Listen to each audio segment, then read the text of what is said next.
A thank you to our readers. To everyone who opened these pages and gave this story a chance, thank you. Whether you stayed for the adventure, the strange creatures, the laughter, or the chaos, your time means more than words can express. Every world only truly lives when someone is willing to step into it. By reading this book, you became part of Nyx and the journey of the Espers. Thank you for believing in strange worlds, impossible heroes, and stories born from stardust. We hope this adventure stays with you long after the final page. Disclaimer: this is a work of fiction. Any names, characters, places, events, or incidents portrayed in this book are products of the author's imagination or are used fictitiously. Any resemblance to actual persons, living or dead, businesses, locations, or real events is purely coincidental. Welcome to Nyx, where the skies shattered, where animals awaken strange powers, and where things stopped making sense a very long time ago. This is Nyx, a world born from fallen stardust, ancient beasts, forgotten ruins, and creatures called Espers. Some become heroes, some become monsters, and some become something far worse. Around here, the forests whisper, the oceans hide leviathans, and even the stars remember old wars. So take a deep breath, because from this point on, things only get weirder. Prologue. 98. 99. 100. Toby pressed both paws over his eyes against the bark of a dead pine tree, his striped tail swaying behind him as cold rain dripped through the canopy overhead. The woods surrounding Pepper Seeds were almost completely dark now, the last traces of sunset swallowed by thick storm clouds crawling across the sky. Ready or not? Toby spun around with a grin. Here I come. His flashlight beam bounced wildly through the trees as he marched through wet leaves and tangled roots. I know where you are, Pip, he shouted. You always hide by the creek. No answer came back. Not even insects. Toby slowed slightly. The silence felt wrong. Pepper Seed's forest was never this quiet. Frogs usually croaked near the swamp water. Birds chirped from the treetops. Wind whispered through the branches. Tonight, nothing. Only the soft crunch of Toby's boots against the mud. Pip? A tiny giggle suddenly squeaked from behind a hollow oak tree. Toby smirked. Found you. Pip burst from behind the trunk, laughing hysterically. You cheated. I did not. You peeked. You're just loud. The two boys sprinted through the underbrush, shoving each other and laughing as rainwater splashed around their ankles. Pip leapt over a rotten log while Toby chased after him with mock fury. I'm gonna catch you now.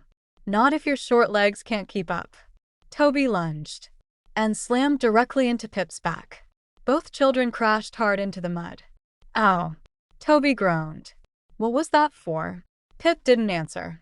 The small mouse Nyxian was frozen completely still. His ears stood straight upward, trembling. Did you hear that? Pip whispered. Toby rolled his eyes. Hear wah. Screech. The sound ripped through the woods. Both boys froze instantly. Thud. The ground beneath them trembled violently. Screech. Thud. Closer now. Wet. Heavy. Like giant rusted chains being dragged across stone. Toby swallowed hard. What is that? Pip slowly shook his head. Then they heard it. Breathing. A deep, ragged inhale echoing somewhere beyond the trees. It sounded sick. Drowning. Like lungs filled with liquid. The flashlight flickered. Once. Twice. Then darkness swallowed them whole. Toby. Pip whimpered. A thick gray fog began spilling through the forest. Not normal fog. This moved strangely, rolling low across the ground like it was searching for something. It curled between the trees and swallowed the woods inch by inch until the boys could barely see each other. The temperature dropped instantly. Toby could suddenly see his own breath. Maybe we should go home, Pip whispered. Crack. A massive pine tree bent sideways in the distance. Crack. The trunk exploded apart. Something enormous moved behind the fog. Branches snapped violently as the shape lurched forward between the trees. Toby raised the dying flashlight. The beam caught it for half a second, and Toby immediately wished it hadn't. Long, crooked limbs scraped against the ground.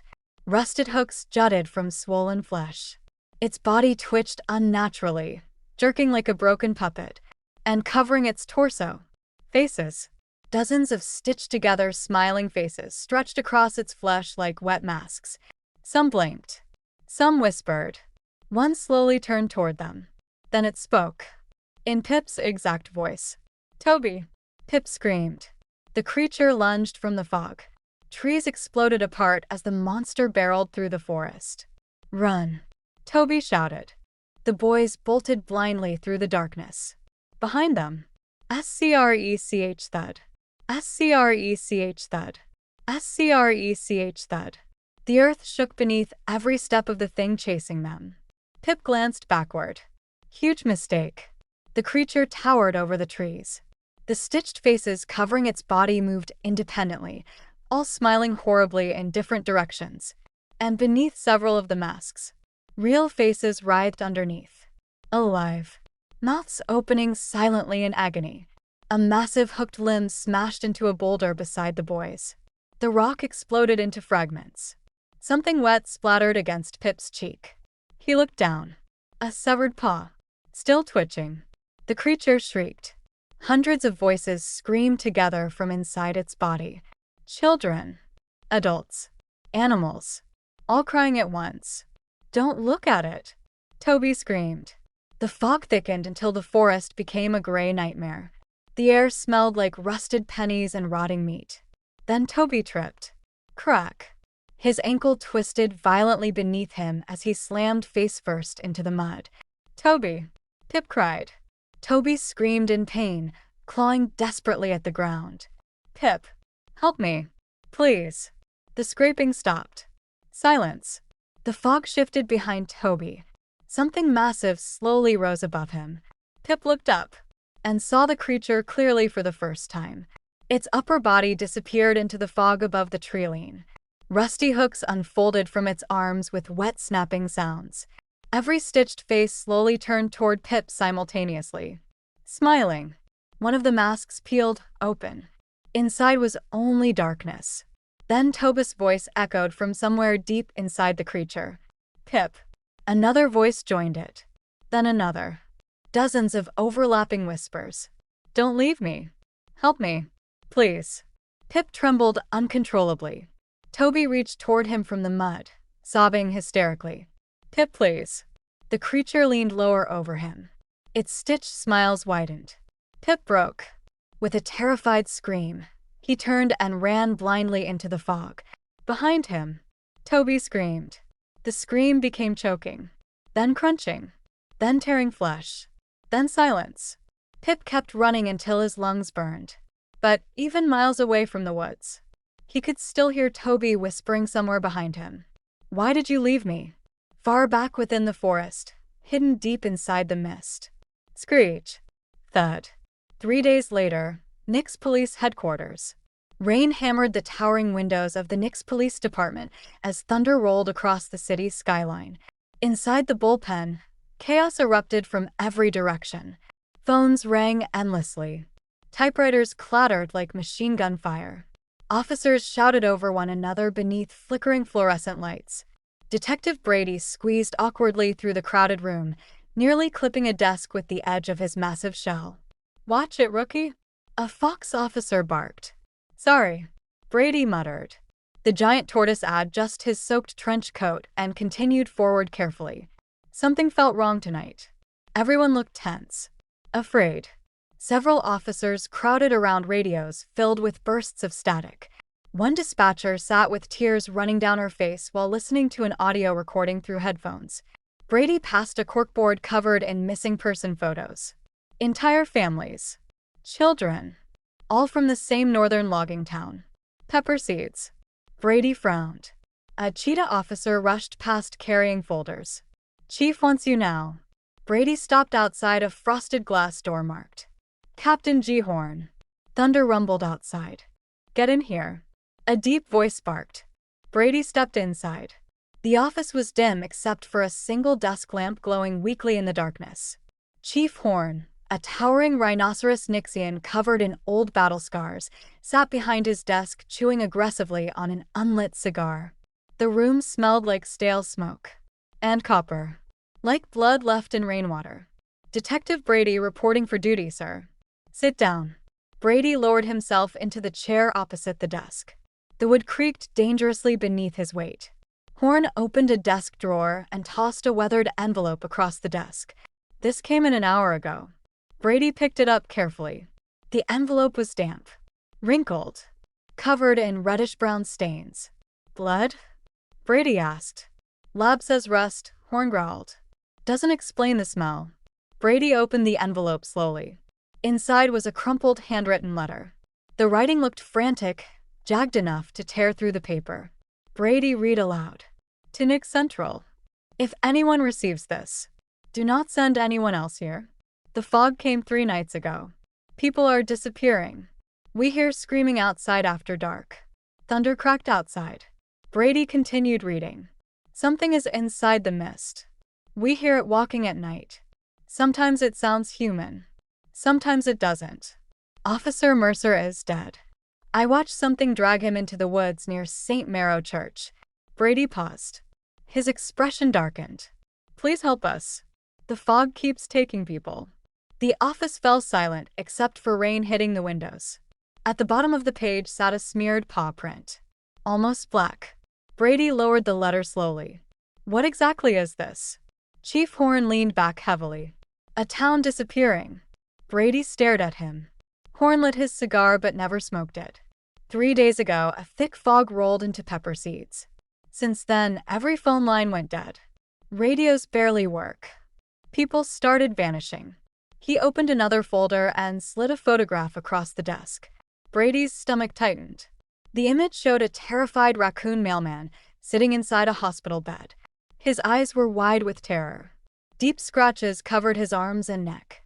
"He delivered the letter this morning," Horn said quietly. "What happened to him?"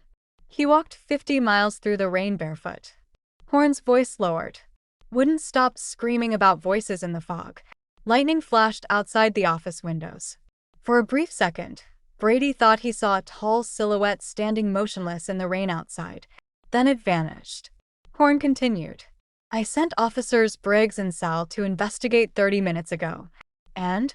Horn stared silently at the desk. "They radioed in near the town limits." The chief reached over and turned on a tape recorder. Static hissed through the speaker. Then came screaming. Gunshots. Something metallic dragging across pavement. Then a distorted whisper. "That it's in the fog." The recording cut off. Silence. Brady felt cold all over. Horn leaned forward. "I read your academy file. You notice details other officers miss. You stay calm under pressure." "With respect, sir," Brady said carefully, "this sounds beyond police jurisdiction." "Maybe it is," Horn muttered. He pointed toward the letter. "But until somebody higher than me says otherwise, those people are still my responsibility." The lights flickered overhead. Horn stood. "You leave tonight." Brady tightened his grip on the letter. "And if that fog rolls in after dark?" The chief's expression hardened. "That don't follow the voices inside it." Chapter 1. Flap Flap and the Phantom of the Chem Lab. Rain tapped softly against the massive glass dome of Rin Industrial Academy, while neon lights from the city of Nix shimmered across polished steel hallways. The academy was considered the greatest technological institution in the entire nation.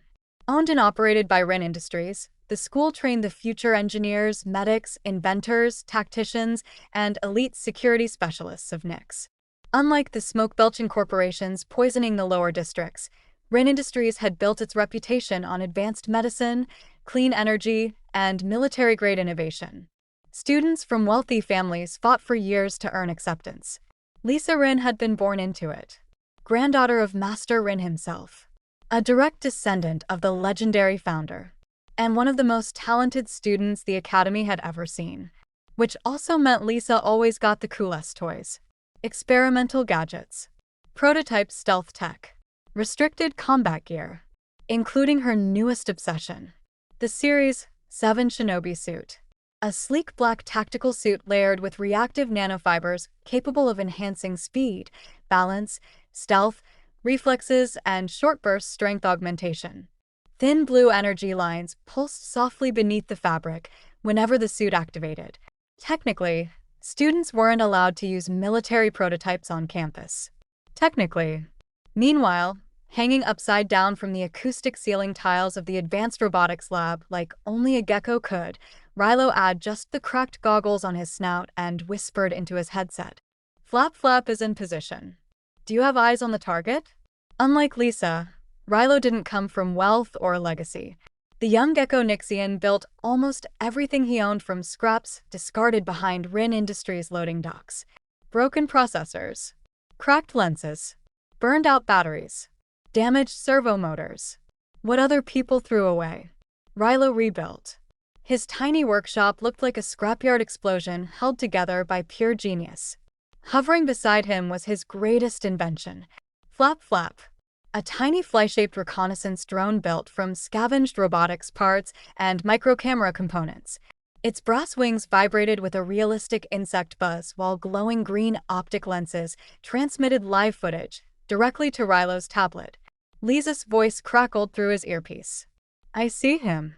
Vance is making a move for the chem lab safe right now. She paused. Deploy the distraction, gecko boy. Rilo smirked upside down. Deploying. He tapped a button. Inside the ventilation shaft, Flap Flap sprang to life and shot into the hallway. Down below, Vance, a smug jackal Nixian wearing an expensive academy blazer, approached the chemistry laboratory door while nervously glancing around the empty corridor. He slid a silver master key toward the lock.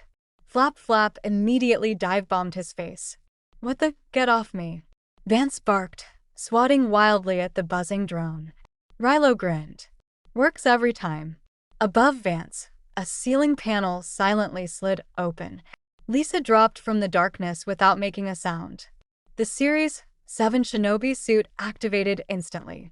Blue energy flickered softly across her boots as she hit the wall sideways, sprinted across a row of lockers, flipped backward over Vance's head, and snatched the silver key directly from his fingers. Vance blinked in confusion. What? Lisa landed 20 feet behind him in a perfect crouch. Not a wrinkle on her jacket. Not a sound. What the heck? Vance shouted, spinning around in circles. Where did it go?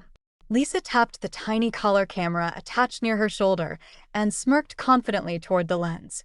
And that, Shadows V's secret subscribers, is why you don't try stealing exam answers on my watch. She gave the camera a playful salute. Cut feed. 2 minutes later, Lisa vaulted effortlessly through the open robotics lab window and tossed the stolen key onto Rilo's cluttered workbench. Too easy, she laughed, brushing dust off her sleeve. My ninjutsu instructor would cry if he saw me using elite infiltration techniques on a prep school cheater. Rilo dropped lightly from the ceiling and recalled Flap Flap back onto its charging dock.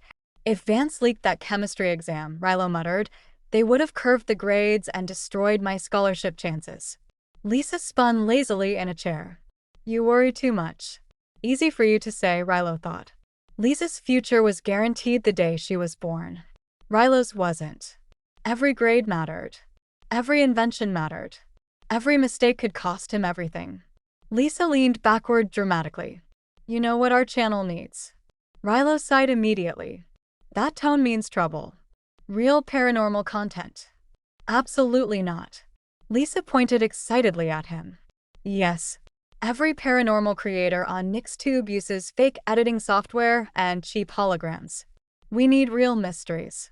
You say that like ghosts are common. Rilo sat at his workstation and had just an old radio scanner stitched together from mismatched parts scavenged from the academy junkyard. Static hissed loudly through the speakers. Rilo frowned. That's weird. Lisa rolled closer instantly. What? This signal is encrypted. School security? Rilo's fingers flew across the keyboard. No. His expression slowly darkened. Police dispatch. The static sharpened. Then suddenly, Central, please respond. Both of them froze. The voice was panicked, breathing heavily. The fog still hasn't cleared. Gunshots echoed faintly through the transmission. Lisa's smile faded. We can hear things moving inside it. A horrible metallic screech suddenly erupted through the speakers. Screech. Lisa jumped. Then came screaming. Several voices. Terrified. Officer down. Something took Briggs. Static exploded violently through the room. Then silence. Rilo stared at the scanner. His green scales visibly paled. I traced the signal. Lisa looked at him. Pepper seeds. The logging town? She whispered. Rilo nodded slowly. The transmission originated somewhere near the northern outskirts. Rain hammered the academy windows harder outside. The scanner crackled softly. Then, very faintly, a whisper slipped through the static. Help us. The room suddenly felt colder. Lisa stared silently at the speakers for several seconds. Then slowly, a huge grin spread across her face. Oh no, Rilo groaned immediately. Lisa slammed both paws onto the desk excitedly. Rilo, this is perfect. Lisa. Police officers were literally screaming. Exactly. That is not a good thing. Lisa stood up instantly energized. A whole town swallowed by mysterious fog? Missing officers? Strange creatures? This is the greatest paranormal story we've ever found. Rilo pointed nervously at the radio. That sounded dangerous. Lisa grabbed his grease-stained backpack and began stuffing gadgets inside it. Flap, flap. Into the bag. Thermal scanner? Into the bag. Night vision goggles? Into the bag. Lisa, we're going. We're going. Rilo stared at her like she'd lost her mind. We have advanced physics in 20 minutes. Lisa shrugged casually. We'll survive. We could get expelled. We'll survive that too. We could die. Lisa stopped beside the window and smirked back at him. Then I'll make an amazing documentary. Before Rilo could argue again, Lisa sprinted forward and launched herself directly out the third-story window.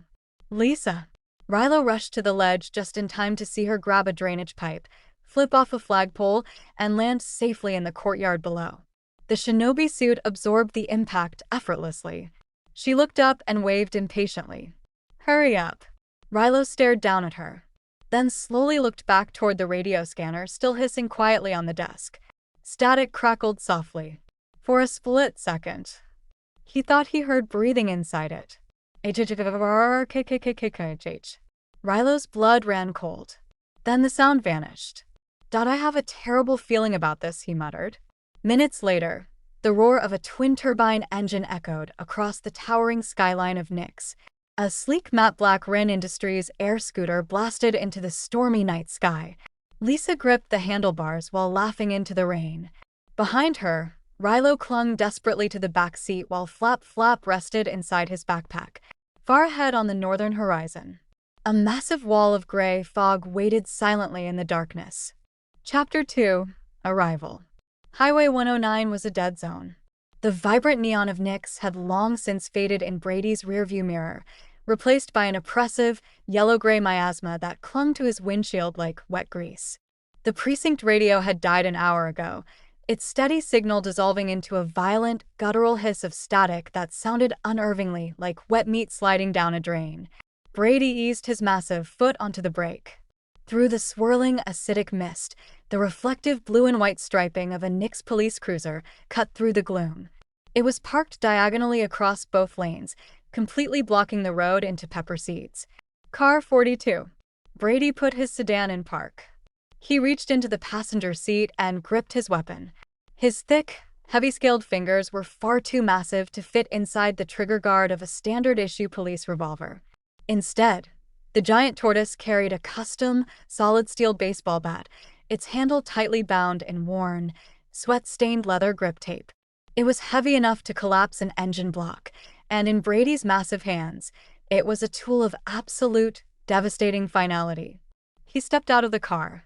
The cold was immediate, a biting, rancid draft that cut through his heavy coat and settled deep into the seams of his dark green shell. The air tasted wrong, heavy, metallic, and reeking of a slaughterhouse floor left out in the sun. He moved toward car 42, his heavy boots thudding methodically against the tacky asphalt. He didn't just look, he investigated. He shined his heavy-duty flashlight into the driver's side. The door was wide open, hanging on a single, groaning hinge. The keys were gone. Brady leaned in, his dark eyes scanning the interior. The driver's seat wasn't just bloody. It was a slurred mass of shredded fur, liquefied fat, and peeled epidermal layers that had fused into the fabric. He checked the steering wheel. Deep, jagged gouges were carved into the thick plastic, flecked with broken, yellowing teeth. Claw marks, Brady noted, running a thick, callous thumb over the wet grooves. Something reached in and peeled them out. He popped the cruiser's trunk. Inside, spilled first aid kits floated in a puddle of stagnant, black water, but the officers' riot shotguns were missing. They hadn't been ambushed completely off guard. They had armed themselves, desperate to put a layer of lead between their flesh and whatever was hunting them in the fog. Brady closed the trunk with a soft, wet click. A sudden, wet snap, like a femur splintering, echoed from the dead woods to his left. Brady froze, his thick scales tightening as he gripped his steel bat.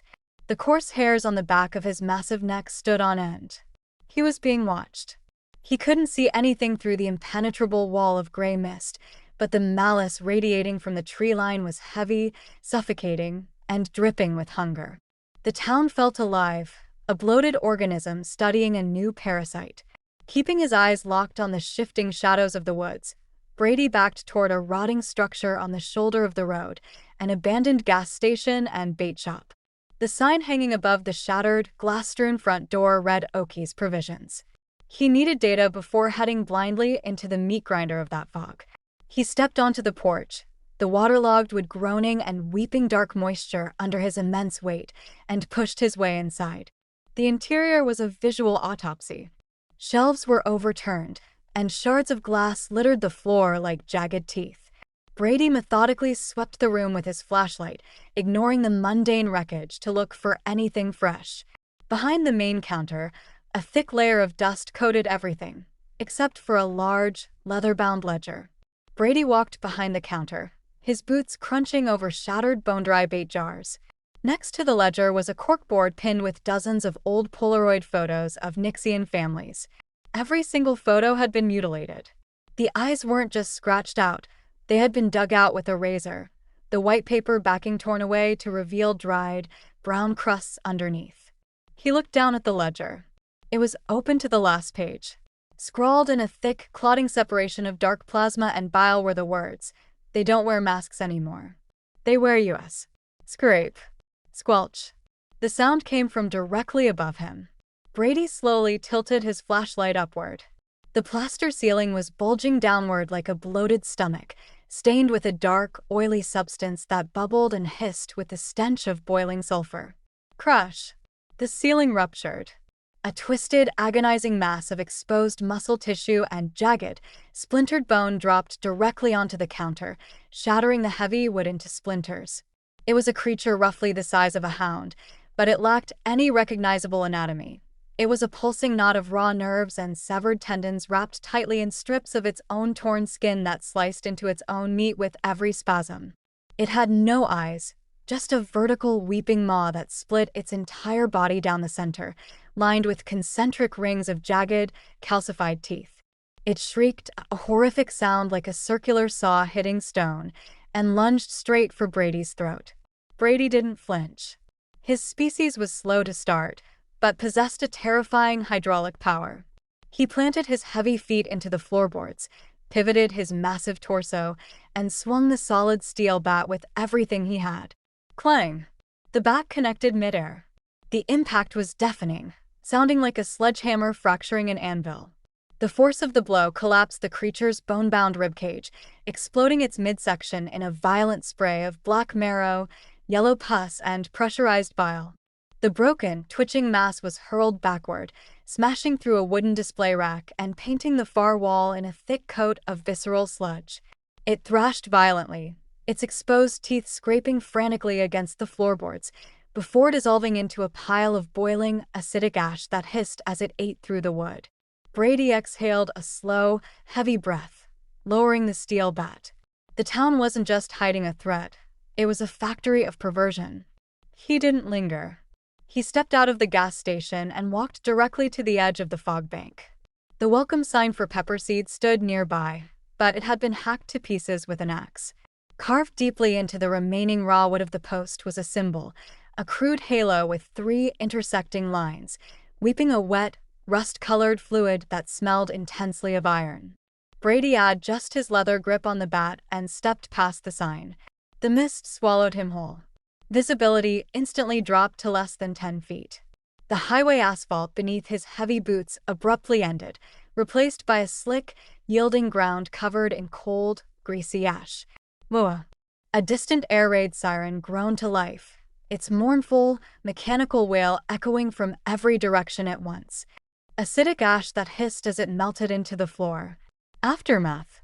Brady stood frozen in the center of the alley, his head bowed, thick ropes of dark blood dripping from his chin onto the cold, calcified ribs beneath his boots. His shell was deeply scarred, his coat was a shredded ruin, and his left arm hung completely dead at his side, useless from the shoulder fracture. He turned his blurred, single-eyed gaze toward the mangled remains of Officer Sal. There was nothing left to salvage. He looked down at Sal's dropped riot shotgun, lying in a puddle of fox blood. Brady didn't even attempt to pick it up. He didn't trust lead and black powder in a place that clearly operated under a completely different set of biological laws. He leaned heavily on his steel bat, using it like a crude cane to keep his immense weight from collapsing. The distant air raid siren began to wail again, but the tone had shifted. It was a low, dying groan. As the mechanical howl faded, the world around him went into a final, sickening convulsion. The interlocking ribcages beneath his boots softened, the bone dissolving back into wet, cracked asphalt. The towering obelisks of fused flesh and weeping would melt it away, returning to the rotting, fog-shrouded wooden structures of pepper seeds. He was back in the real town, but the agony radiating through his body was absolute proof that the nightmare was real. Brady wiped the thick coat of blood from his good eye and looked down the abandoned street. Through the thinning yellow mist, he could see the distant silhouette of a church steeple, its wooden cross bent at a sickening broken angle. He took a heavy, agonized, limping step forward. He had no gun. He had no backup. He only had a dented piece of steel and the fracturing weight of his own shell. It would have to be enough.